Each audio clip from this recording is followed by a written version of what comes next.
Rasululloh sallallohu alayhi vasallam: "Ey Abu Hurayra, faroiz, meros ilmini o'rganinglar va odamlarga o'rgatinglar, chunki u ilmning yarmidir. U eng birinchi unutiladigan ilmdir. Ummatim orasidan eng birinchi ko'tariladigan ilm ham shudir", deya marhamat qilganlar. Dastavval meros ilmining fazilati haqida biroz to'xtalib o'tsangiz. Rahmat.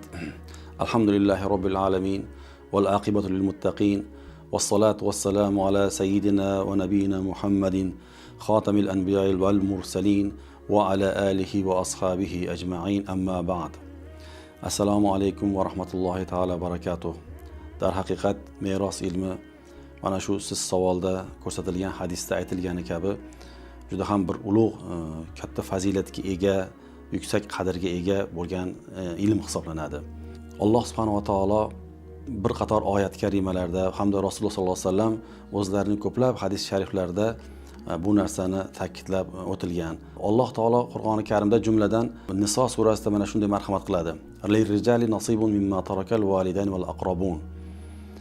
Erkaklarga ota-ona va qarindoshlar qoldirib ketgan mol-mulkdan nasiba bordir. "Valin nisa'i nasibun mimma tarakal validayn val aqrabuna mimma qalla minhu aw kathura nasiban mafruḍa." Va ayollarga ham ota-onalar va qarindoshlar qoldirib ketgan mol-mulkdan nasiba bordir. Oz bo'ladimi, ko'p bo'ladimi, belgilangan, o'lchangan ulushdir bu deb shunday marhamat qiladi. Ya'ni bu oyat karimaga muvofiq qarindoshlar va ota-onalar qoldirib ketgan mollarni bo'lishlikni Alloh taolo o'zi ta'kidlab o'tmoqda. Ma'lumki, Qur'oni Karimda qadri baland, hurmati yuqori bo'lgan narsalarnigina mana shunday Alloh taolo o'zi tili bilan bayon qiladi Qur'oni Karimda. Mana shu faroiz ilmi haqidagi, ya'ni meros haqidagi oyatlarni mana shu yerda bayon qilishlik ham uning yuksak sha'nga ega ekanligini bayon qiladi.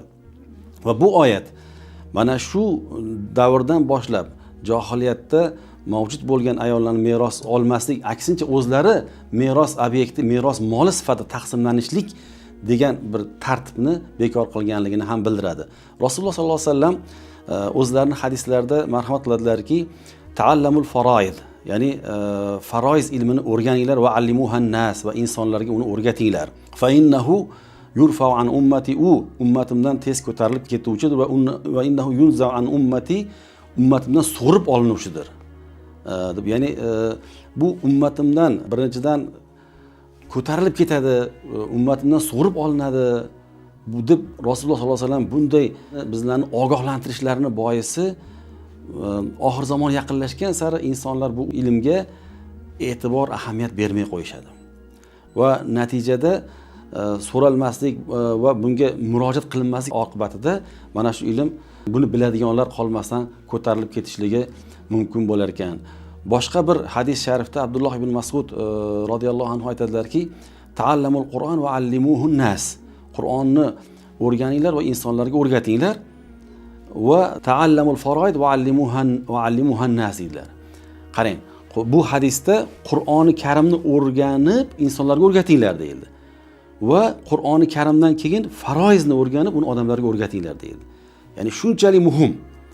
Biz bilamizki, dinimizda, islom shariatida juda ko'p ilmlar bor. Lekin bu hadisda faqat Qur'on va faroiz haqida gapirildi. Ya'ni boshqa ilmlarga to'xtalinmadi. Demak, Qur'ondan keyingi bir o'ta muhim ilm sifatida ko'rsatib o'tilyapti. Rasululloh aytadilarki: "Fa inni rajulun maqbudun", men vafot topguvchi insonman. "Val ilmu marfu'un", ilm esa ko'tarilguvchidir. "Yushiku", dedilar. Ya'ni oxir zamonda shunday bo'ladiganga o'xshaydi-ku, an yaxtalifan nas fil mas'alati aw fil farida. Ya'ni oxir zamon yaqinlashganda ikki kishi bir masala yuzasidan yoki bir merosdagi bir farz, ulush yuzasidan tortishib qoladilarda, fala yajidani man yahilluhuma, ya'ni o'rtalarini hal qilib beradigan, ularga bayon qilib beradigan insonni topa olmay qoladilar deydilar. Ya'ni shu darajada ko'tarilib ketishligi mumkin bo'lar ekan bu ilm.